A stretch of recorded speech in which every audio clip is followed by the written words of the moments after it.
কিন্তু কিতাব প্রেরণ করেছেন, লিখিত আকারে প্রেরণ করেছেন, সরাসরি জিবরাইলের মাধ্যমে এক একটা আয়াত করে এক একটা শব্দ করে দেয় নাই। রব্বুল আলামিন লিখিত আকারে বান্ডিং আকারে কিতাব তার কাঁধে দিয়ে দিলেন। সুবহানাল্লাহ। মুসা আলাইহিস সালাম তাকে একটা বললেন, মুসা আলাইহিস সালাম আরেকটা বাড়ায় বলতেন, একটা বললে আরেকটা বাড়ায় বলতেন। এত রাগ, এত গুসা ছিল, রাগের মাথায় তাওরাত কিতাবকে সহ জমিনের মধ্যে আছাড় মেরেছে, ঠিক কিনা? রাগের কারণে ফেরেশতার চোখ কানা করে ফেলছে, বনী ইসরাইলের যুবককে এক থাপ্পড়ে মেরে ফেলছে। কেমন রাগ! এমন একজন রাগী মানুষের নাম হলো মুসা আলাইহিস সালাম। ওই দিন এত ভয়ঙ্কর হবে দিবসটা, মুসা আলাইহিস সালাম সেদিন কাঁপতে আরম্ভ করবে, শুধু বলবে ইয়া নাফসি ইয়া নাফসি। কি বলবে? ইয়া নাফসি ইয়া নাফসি, আল্লাহ আমাকে বাঁচাও, আমি আর কাউকে বাঁচাতে চাই না, কারণ কাউকে বাঁচানোর ক্ষমতা আমার নাই, আমাকে আগে বাঁচাও, আমি বাঁচতে চাই। এই বিভীষিকাময় দিবসে, এত কঠিন দিবসে আমি নিজে বাঁচতে চাই। যেখানে সব নবীরা বলবে আমি ইয়া নাফসি ইয়া নাফসি, আমাকে বাঁচাও, আমি বাঁচতে চাই, সেখানে কি করে উম্মতেরা একে অপরের জন্য শাফায়াত করবে। নবীরা যেখানে উম্মতের জন্য শাফায়াত করতে পারবে না, উম্মতে মুহাম্মাদি সেদিন ওই নবীর উম্মতের জন্য শাফায়াত করবে। সুবহানাল্লাহ। যে কত দামি বানাইছে, যে নবীরা নিজের উম্মতের জন্য শাফায়াত করার যোগ্যতা রাখে না, ওই উম্মতের জন্য উম্মতে মুহাম্মাদি শাফায়াত করবে। সুবহানাল্লাহ। যে কত দামি বানাইছে। এই তিনটা জিনিস আল্লাহ পাক আমাদেরকে দেওয়ার কারণেই আমরা দামি হয়েছি। এমন এক কিতাব দিলেন পৃথিবীর বুকে যত কিতাব যত ব্যক্তিরা লিখেছে, সব কিতাব লেখার পরে সবাই কিতাবের শেষে লিখে দেয়, ভূমিকায় লিখে দেয়, আমি অতম কিতাব লিখেছি, ভুল ভ্রান্তি হওয়া মানুষেরই কাজ। আমার ভুল ভ্রান্তি হতে পারে, ভুল হতে পারে, অনুগ্রহপূর্বক যদি কোনো ভুল হয়ে থাকে, ত্রুটি ধরা পড়ে, তাহলে আমাকে মেহেরবানি করে জানাবেন, শুধরানোর চেষ্টা করব, ঠিক কিনা? পৃথিবীর এমন কোনো কবি নাই, এমন কোনো লেখক নাই যে তার চিরকুট অথবা কিতাব লেখার পরে বলছে যে আমার কিতাবের মধ্যে কোনো ভুল নাই, এমন কোনো ব্যক্তি পাওয়া যাবে? কিন্তু রব্বুল আলামিন বলেন আমি তোমাদেরকে এমন একটা কিতাব দিলাম, যেই কিতাবের ভুল ধরবা তো দূরের কথা, যেই কিতাবের মাঝে সন্দেহ রাখার কোনো অবকাশ নাই, সন্দেহ রাখতে পারবা না। যদি ভুল ধরার চেষ্টা করো তাহলে আমি আল্লাহ তোমাদের কাছে চ্যালেঞ্জ করলাম, আমার বানানো এই কিতাব থেকে একটা সূরা বানিয়ে দেখো। যদি একটা সূরা বানাতে না পারো তাহলে একটা আয়াত বানিয়ে দেখাও। পারছে? এই পর্যন্ত কোরআনের কোনো আয়াত, কোরআনের কোনো সূরা বানাতে পারছে? পারে নাই।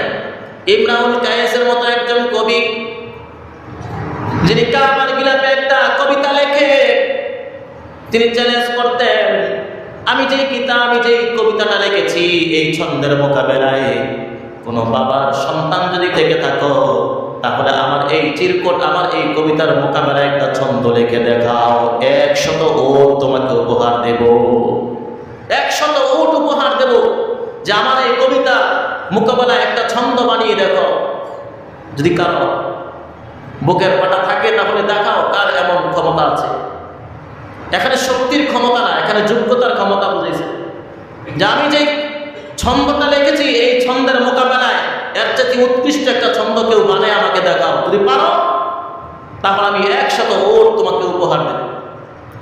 ইমরাউল কায়েসের মতো কবি মুহাম্মদুর রাসূলুল্লাহ সাল্লাল্লাহু আলাইহি ওয়াসাল্লামের উপর প্রেরিত সেই কিতাব কোরআনের ব্যাপারে যখন কবি সাহিত্যিকরা প্রশ্ন তুলেছে যে তুমি তো এত বড় একজন সাহিত্যিক, একজন বড় কবি, এত বড় সাহিত্যিক, তোমার কাছে একটা প্রশ্ন, তোমার কাছে একটা আবদার জানাই, মুহাম্মাদের খোদা এই কিতাবে আমাদের সাথে চ্যালেঞ্জ করেছেন, যদি ক্ষমতা থাকে একটা সূরা অথবা একটা আয়াত বানিয়ে দেখাও।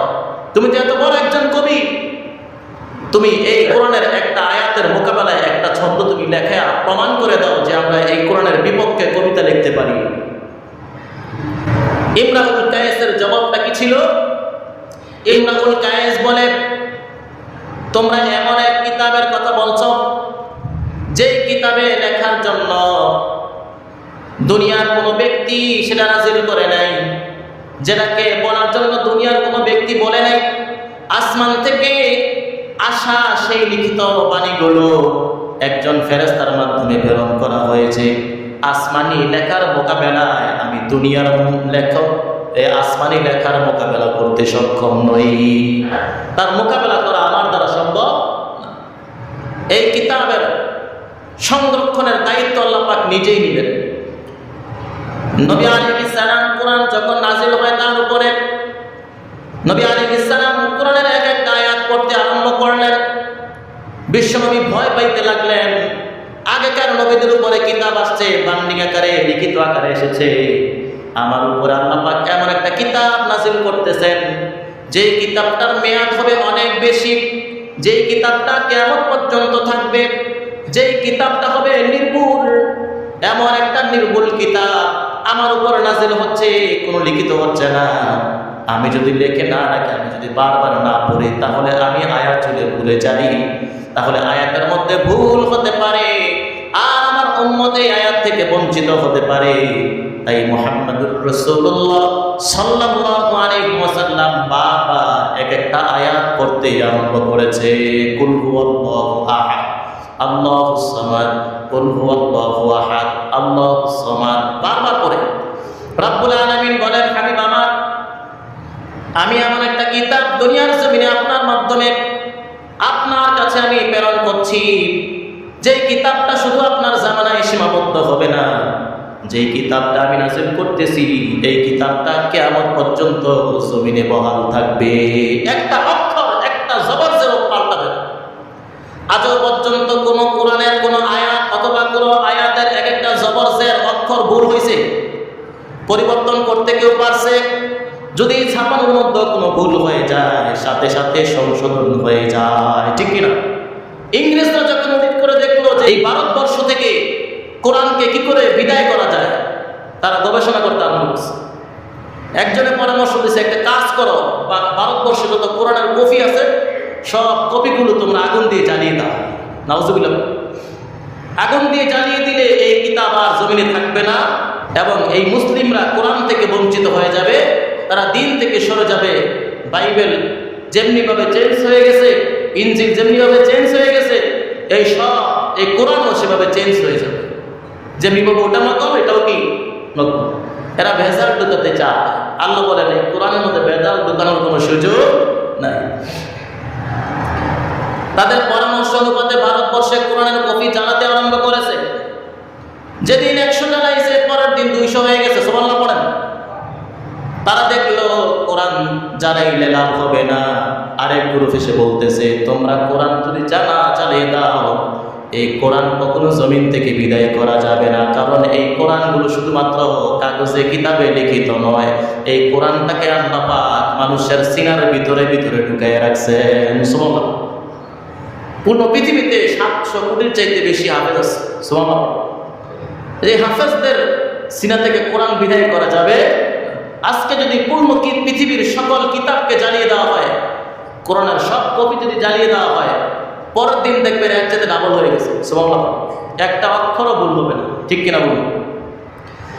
আল্লাহ পাক বলছেন যে এই কিতাব আমি নাযিল করতেছি, আপনার তো কষ্ট করে পড়তে হবে না। লা তুহাররিক বিহি লিসানাকা লিতা'জালা বি ইন্না আলাইনা জামাআহু ওয়া কুরআনা। নাযিল করতেছি আমি, এত তাড়াতাড়ি এত ঘন ঘন আপনার পড়ার প্রয়োজন নাই। আপনার দিলের ভিতরে এক একটা অক্ষর, এক একটা জবর জের পর্যন্ত আমি বসিয়ে দিব, আপনি কখনো ভুলবেন না। সুবহানাল্লাহ। একটা অক্ষর হারিয়ে যাবে। পেরেশান করছেন কেন?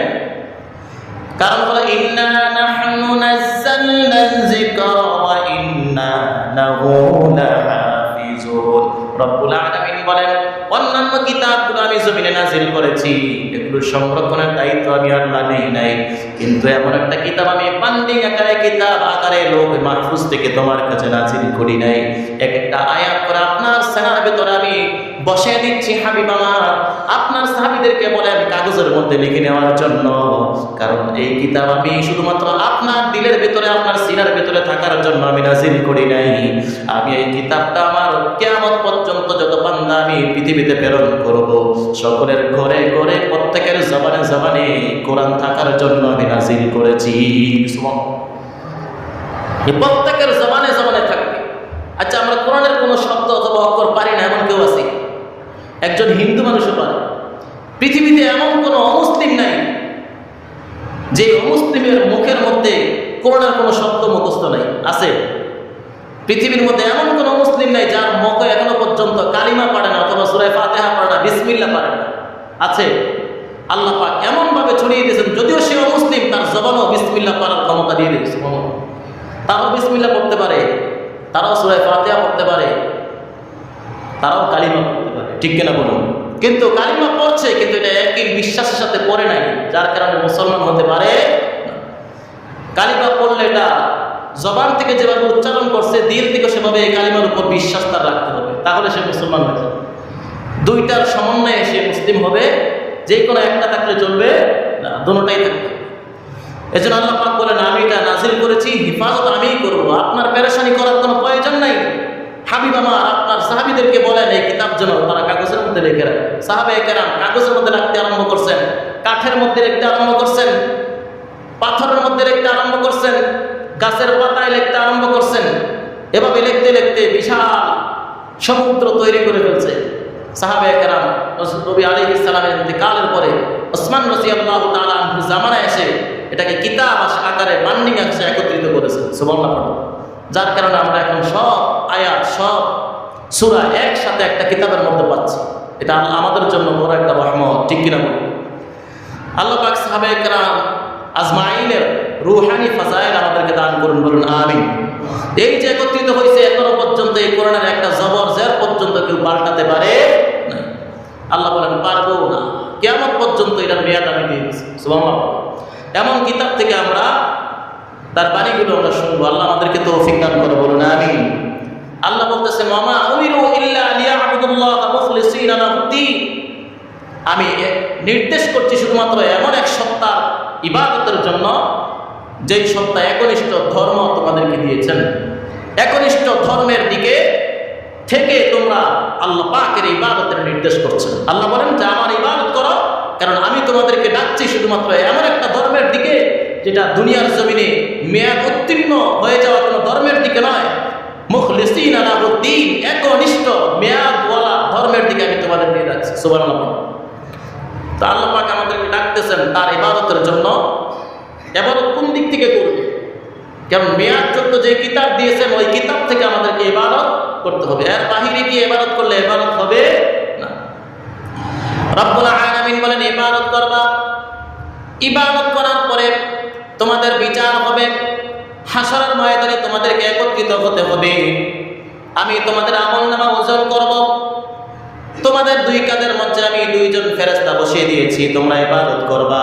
নেক আমল করলে ডান কাঁধে একজন ফেরেশতা আছে না নাই? গুনাহ করলে বাম কাঁধে আরেকজন ফেরেশতা আছে না নাই? নেক আমল করলে ডান কাঁধের ফেরেশতা সাথে সাথে লিখে ফেলছে, গুনাহ করলে বাম কাঁধের ফেরেশতা সাথে সাথে তার গুনাহটা লিখে ফেলছে। রব্বুল আলামিন বলেন হাসরের ময়দানে তোমার একটা নেকও হারানো যাবে না, তোমার একটা বদ আমলও হারানো যাবে না। হারানো যাবে। আল্লাহ বলেন যেমনি ভাবে আমি সংরক্ষণ করেছি ঠিক তেমনি ভাবে তোমাদের প্রত্যেকটা আমলনামা, প্রত্যেকটা আমল আমি ফেরেশতাদের মাধ্যমেই সংরক্ষণ করবো। কারণ আমি কোরআন নাযিল করেছি, আমি জিবরাইলের মাধ্যমে জমিনে প্রেরণ করেছি। আমার জিবরাইল ভুল করে নাই, যেটা নাযিল করেছি সেটাই আমার হাবিবের কাছে পৌঁছে দিয়েছে। ঠিক তেমনি ভাবে আমার ফেরেশতারা কখনো ভুল করে না। রব্বুল আলামিন বলেন আমার ফেরেশতারা ভুল করতে জানে।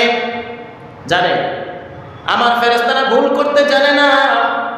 দুই কাঁধে দুইজন ফেরেশতা কিরামান কাতিবিন, সম্মানিত দুইজন ফেরেশতা আছে না নাই? একজন ফেরেশতা ডান কাঁধে, আরেকজন ফেরেশতা বাম কাঁধে। ডান কাঁধের ফেরেশতা নেক আমল লিখতে আরম্ভ করে দেয়, বাম কাঁধের ফেরেশতা বদ আমল লিখতে আরম্ভ করে দেয়। কোনো নেক আমল ছেড়ে যাবে না, কোনো বদ আমল ছুটে যাবে না। ফেরেশতাদের কোনো খাবার প্রয়োজন নাই, পেশাব পায়খানার প্রয়োজন নাই, কামাই রোজগারের কোনো প্রয়োজন। ফেরেশতাদের কাজ শুধু লেখা। সে কি কাজ করছে, ভালো কাজ করছে নাকি মন্দ কাজ করছে। গুনাহ করলে লিখতে আরম্ভ করছে, নেক আমল করলে লিখতে আরম্ভ করছে। রব্বুল আলামিন বলেন হাসরের ময়দানে বিশাল বড় একটা দপ্তর, তোমার জীবনের শুরু থেকে কিয়ামত মৃত্যু পর্যন্ত যা কিছু করেছ সব তোমার আমলনামায় লেখা হবে। ওই আমলনামাটা তোমার সামনে পেশ করে দেওয়া হবে। ইয়াওমাইযিন ইয়াসকুরুন নাসু আশতাতান লিউরাউ আ'মালাহুম।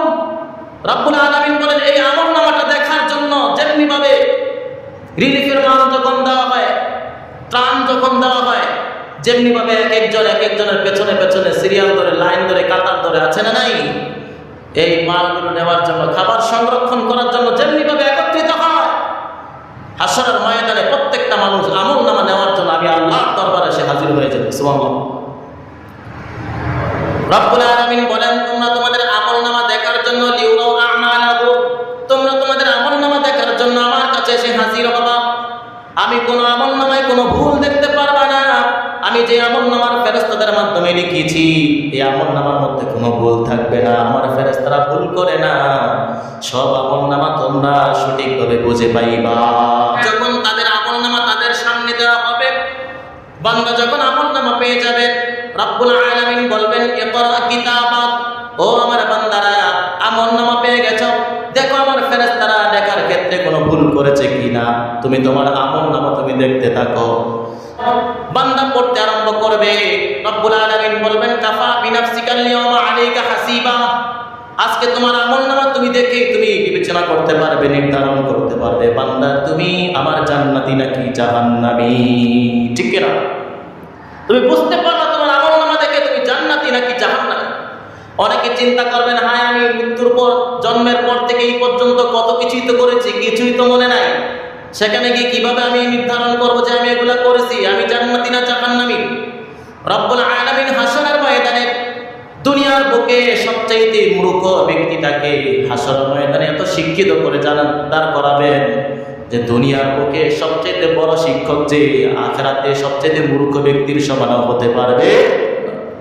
পৃথিবীর বুকে সবচাইতে বড় শিক্ষিত যে, তারা কিন্তু এক সপ্তাহের পূর্বে কি করছে পূর্ণ একদিনের ডিটেলস পূর্ণ একটা তালিকা সে লিখতে পারবে না। পারবে? আল্লাহ বলেন আমি কেমন যোগ্যতা বানাবো জানো? জন্মের পর থেকে মৃত্যু পর্যন্ত তুমি যা কিছু করেছ, কোন জায়গায় কোন কাজটা করেছ, কোন সময় করেছ, দিন তারিখ সময় স্থান সব লেখা থাকবে। সাথে সাথে যখন এই আমলনামাটা পড়বে, সাথে সাথে বান্দার একেবারে সুস্পষ্ট ক্যামেরার মতো একেবারে সুস্পষ্ট হয়ে যাবে, একেবারে সূর্যের আলোর মতো সুস্পষ্ট দেখতে পাবে যে আমি এই জায়গাটায় এই কাজটা করেছি, ভুল নেই। সুবহানাল্লাহ। মনে হয়ে যায় এত মেধা আল্লাহ পাক সেদিন দিয়ে তাকে দাঁড় করাবে, যেন আল্লাহ পাক এই লিখিত আমলনামা সামনে দাঁড়িয়ে যেন এই বান্দা মিথ্যা বলতে না পারে। সুবহানাল্লাহ। যে ভুলে গেছি, মনে নেই তো। আমাদের অনেক ব্যক্তি এমন আছে যে 1 বছর আগে দোকান বাকি খাইছে, 1 বছর পর আইলে কই মনে নেই, আছে না নাই? যে আল্লাহ পাক বলেন যে এই মিথ্যা বলার জন্য বলতে না পারে যে আমি খাই নাই, কিছুক্ষণ পূর্বে একটা কাজ করেছে, তা তুমি তো এটা করেছো, আমি করি নাই, আছে না নাই? আল্লাহ পাক বলেন দুনিয়ার জমিনে মিথ্যা বলতে অভ্যস্ত, ভুলে যাও, কারণ ভুলে যাওয়ার যোগ্যতা আমি দিয়েছি। কারণ মানুষ যদি দুনিয়ার জমিনে জন্মের পর থেকে মৃত্যু পর্যন্ত সবকিছু ভুলে না যেত, তাহলে মানুষ বেঁচে থাকতে পারবে না। কারণ এই মানুষের মেমোরির ভিতরে আল্লাহ পাক ছাপ দিয়েছে, জীবনের শুরু থেকে পর্যন্ত সবকিছু এই মেমোরির ভিতরে ঢুকে রাখলে এই মেমোরিতে আসবে। এজন্য কিছু ভুলে দিচ্ছেন, যেগুলো গুরুত্বপূর্ণ সেগুলো রেখে দিচ্ছে, কারণ এই মেমোরি তো হ্যাং হয়ে যাবে। আপনি 12 GB র্যাম স্যারও যদি নেন, 1000 GB রোম নিয়ে যদি একটা মোবাইল নেন, এক সময় পূর্ণ হতে হতে এটা আর সামনের দিকে আগাবে। যখন স্টোরেজ পূর্ণ হয়ে যাবে তখন এটা সামনে আগাবে। এর জন্য এটাকে মাঝে মাঝে কিছু খালি করতে হয়, এটাকে জায়গা রাখতে হয়, চলার মতো তার শক্তি রাখতে হয়, অন্যথা এটা জায়গায় বসে যাবে, ফিক্কে মারে ফেলে দিবে, তো এটা চলে না। অথচ আপনি স্টোরেজ পূর্ণ রাখছেন, এটা চলার ক্ষমতাই নেই, হারিয়ে গেছে। তো এই জন্য মানুষের মেধাকে আল্লাহ পাক ভুলে যাওয়ার একটা যোগ্যতা দিলেন।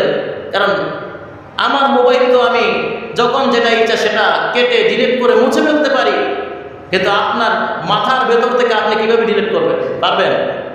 আপনি মনে করেন যে গতকাল আপনি 5 ওয়াক্ত নামাজ পড়ছেন, এটা ভুলে যাবেন, জীবনে কোনোদিন মনে রাখবেন। গতকাল একজনের মাথায় আঘাত করছি, এটা আমি আগামীকালই ভুলে যাবো, পারবেন? এটা ডিলিট করার কোনো সিস্টেম আছে? নাই।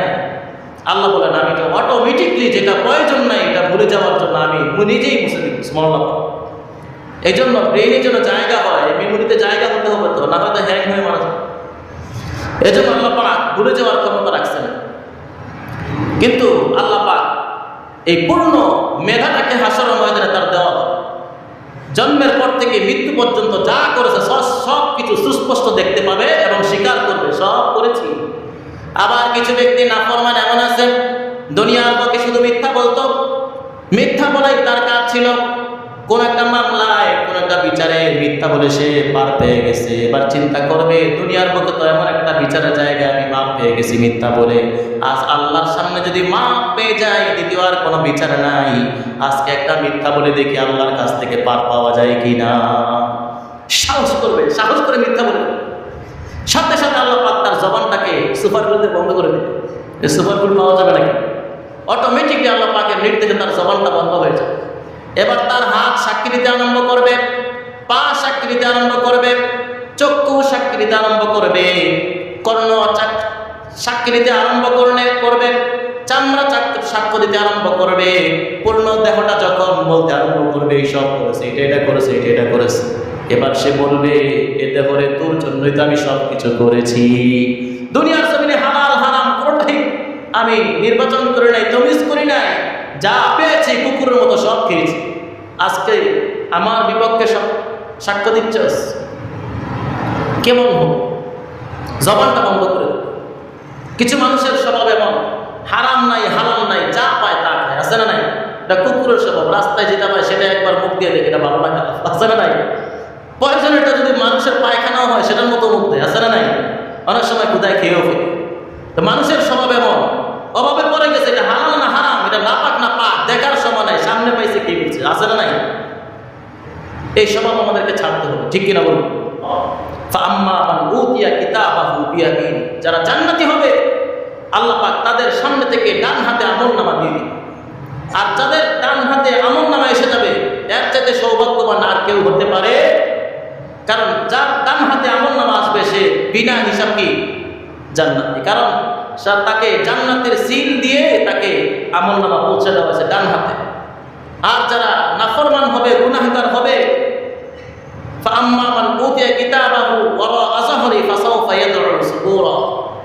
যারা জাহান্নামী হবে তাদের আমলনামা তাদের পেছন দিক থেকে, পিঠের দিক থেকে দেওয়া হবে।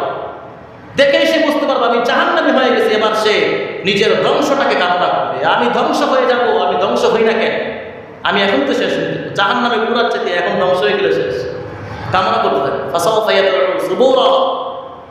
অচিরে তাকে ধ্বংস করে দেওয়া হবে। জাহান্নামে যে যাবে সেই তো ধ্বংস, ঠিক কিনা? এর জন্য সে কামনা করে। আর যারা জান্নাতি হবে ডান হাতে আমলনামা দেওয়া হবে, তখন সে খুশি হয়ে যাবে, তখন আনন্দ চিত্তে আহাল পরিবারের কাছে আনন্দ চিত্তে এসে বলবে, দেখো তোমরা আমার আমলনামা পড়ো, দেখো আমি জান্নাতি।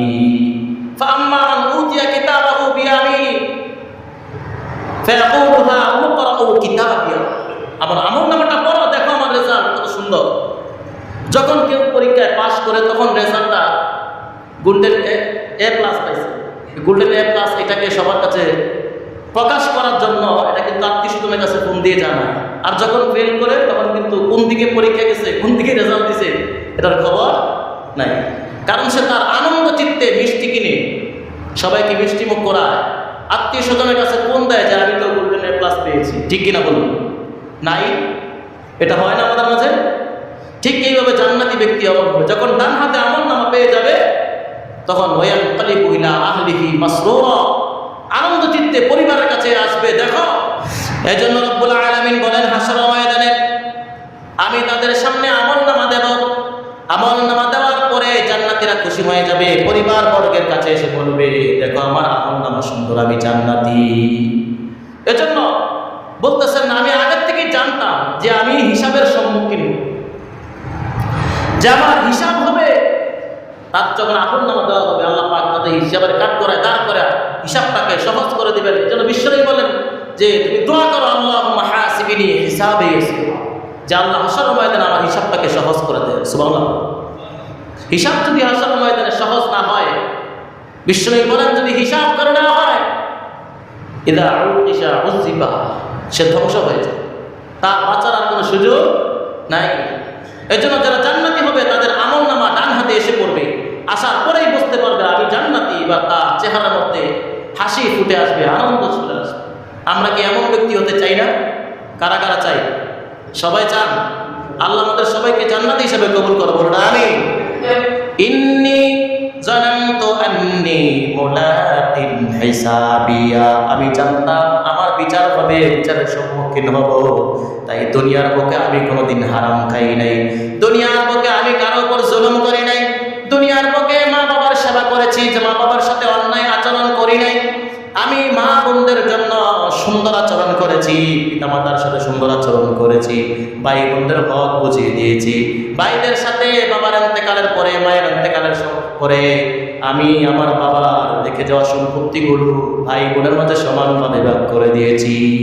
ইসলাম যেভাবে নির্ধারণ করেছে সেভাবে করেছি। আমি আমার বন্ধুর উপর জুলুম করি নাই। বলবে আমি আমার সন্তানদের উপর জুলুম করি নাই। এক সন্তানকে 5 কাঠা রেখে দিয়েছি, আরেক সন্তানকে 2 কাঠা রেখে দিয়েছি। আমি কোনো সন্তানের উপর জুলুম করি নাই। এক সন্তান আমাকে খাইয়েছে, আরেক সন্তান খাওয়াই নাই। তাই এক সন্তানকে আমি 5 কাঠা দিয়েছি, আরেক সন্তানকে 2 কাঠা দিয়েছি, এমনটা করি নাই। বাবার ইন্তেকালের পরে বোন ছিল, বোনদের হক আমি বুঝিয়ে দিয়েছি। বোনদের সম্পত্তি আমরা ভোগ করি নাই। উচিত হলো যখন পিতামাতা মারা যায় তখন উক্ত সম্পত্তিগুলো, রেখে যাওয়া সম্পত্তিগুলো ওয়ারিসদের মাঝে ইসলামী শরিয়া অনুপাতে বন্টন করে দেওয়া। কিন্তু যুগের পর যুগ, প্রজন্মের পর প্রজন্ম চলে যায়, জমিন বন্টন হয় না। এমন আছে না নাই? বাবা মা মারা গেছে, সম্পত্তি সাথে সাথে কি করবে? বন্টন করে বোনদেরকে বুঝিয়ে দেবে, ভাইদের মাঝে ভাইদেরটা বুঝিয়ে দেবে। অনেকে বন্টনটাও জানি না যে কিভাবে বন্টন করতে হয়, যে বন্টনটা কি হবে। যেমন 2 জন ভাই, 1 জন কি বোন আছে, সম্পদটা কিভাবে বন্টন হবে? এই সম্পদটাকে 5টা ভাগ করবে। 2 জন ভাই, 1 জন বোন, 5টা ভাগ করবে। 5টা ভাগের 1 ভাগ দিবে বোনকে, বাকি 4 ভাগ 2 ভাগ করে 2 ভাইকে দিবে। কারণ মেয়ে যতটুকু পাইছে এর ডাবল পাবে কে? একজন ছেলে। এই জন্য সম্পত্তিটা ওইভাবে কি করবে? ভাগ করে সমানভাবে প্রত্যেকের মাঝে বুঝিয়ে দিন। এটাই হলো তার কাজ। বান্দা বলবে আমি জুলুম করি নাই, যা প্রয়োজন তাই করেছি। আমি জানতাম আমি হিসাবের সম্মুখীন হবে, যেন কারো হক আমি নষ্ট করি নাই, সুদ খাই নাই, ঘুষ খাই নাই। দুনিয়ার বুকে আমি পৃথিবীতে আনন্দ করি নাই। মদ খেয়ে, সুদ খেয়ে, ঘুষ খেয়ে পরিবারের মাঝে আনন্দ ফুর্তি করেছে। মদের মস্তিষ্কে চলে গেছে, ড্যান্সের মস্তিষ্কে চলে গেছে, কনসার্টে চলে গেছে, নাইট ক্লাবে চলে গেছে, ঠিক কিনা? আল্লাহ বলেন তারা দুনিয়ার জমিনে আনন্দ চিত্তে ছিল, তাই তারা আজকে জাহান্নামে তারা যাবে। কারণ দুনিয়াটাকে তারা প্রাধান্য দিয়েছে, দুনিয়াতে শুধু আনন্দ প্রকাশ করেছে, হাসরের ময়দানে তাদের কোনো আনন্দ নাই। দুনিয়ার বুকে তারা হারামটাকে হারাম মনে করে নাই, হালালটাকে হালাল মনে করে নাই। হালাল কি জিনিস, হারাম কি জিনিস বুঝতে পারে নাই। নামাজ কি জিনিস এটাও আমাদের বাংলা মুসলিম এমন আছে বুঝে না, ঠিক কিনা বলুন? যে নামাজ কি জিনিস জীবনে পড়ে না, শুধু মুসলমান হিসাবে নাম আছে, মনে করে যে এটা একটা আমাদের জাতি গোষ্ঠী মুসলমান, কিন্তু কিছু কাজ যে আছে এটা তারা মানতে চায়। সারা জীবনে এক তো নামাজ পড়ে না। নামাজ কিভাবে পড়ে এটা জীবনে দেখেও নাই, আছে না নাই? কোটি কোটি টাকার মালিক, দেশ বিদেশে সফর করে, ট্যুরে যায়, ঘুরতে যায়, দেশ সফর করে, নাইট ক্লাব পাস করে, বাজেট করে ফেলে, জায়গায় জায়গায় ভ্রমণ করে। নামাজ কি জিনিস, ইবাদত কি জিনিস কিছুই বোঝে না। পরিবার বর্গের শুধু আনন্দের মধ্যে ঘুরাচ্ছে। হক হালাল বলতে কিছুই বোঝে না, কোনটা হালাল কোনটা হারাম বুঝে না। যার থেকে যেভাবে আনা যায় সেভাবে এনে খাচ্ছে, আছে না নাই? এটা কুকুরের স্বভাব। আল্লাহ আমাদেরকে হেফাজত করুন, বলুন আমিন। আল্লাহ পাক হাসরের ময়দানে আমাদেরকে সঠিকভাবে, সুস্পষ্টভাবে আমাদেরকে সে আমলনামা দিয়ে দিবেন। আল্লাহ বলবেন যে ওয়াকুল্লু শাইইন ফাআলুহু ফিজ জুবুর, তোমাদের আমলনামা সব কিছু জমা থাকবে, একটাও হারিয়ে যাবে।